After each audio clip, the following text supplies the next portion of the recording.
I repeat, you live in that state of consciousness to which you most often return. You could tonight determine to be, and you name it, you want to be wealthy, all right, it means nothing. It's a shadow anyway.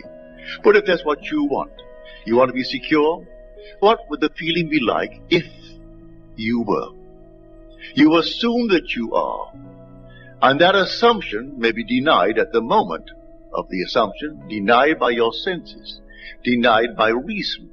But if you dare to persist in that assumption, it will harden into fact, and the world will bear witness of that persistent assumption on your part. So that's where you live psychologically.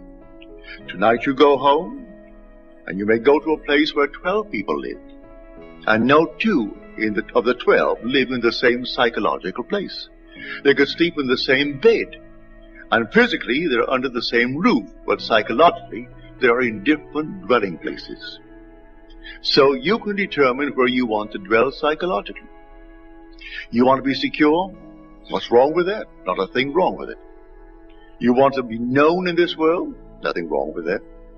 I only tell you that it will all vanish and leave not a trace behind it. For you're moving towards the fulfillment of Scripture. Has nothing to do with secular history. But while you're in the world of Caesar, pick out what you want in this world and dwell in it psychologically. So what would the feeling be like were I the man that I would like to be? Am I that vain that I want to be known? Well, all right, don't ask anyone. Do I really want to be known in this world? Well then, assume that I am. Do I want to be secure, as the world calls security? Well then, assume that I am. And then tonight, though I sleep in a house of 50 or more, I differ.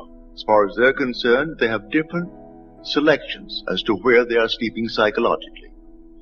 I pick out the place where I want to sleep, and I sleep in it, and night after night I return to that state and sleep in it, and then the whole vast world reshuffles itself, and then that state where I dwell psychologically externalizes itself in my world, and here I'm confronted with the fulfillment of my assumption, though at the moment that I assumed it, it had no foundation in fact. So, where do I live psychologically? I alone can answer that. Maybe some psychiatrists, psychologists might in some way detect it by probing and probing. But you know, or you should know, where you live. That state to which you most often return, that's the place where you're living psychologically. And physically, what does it matter?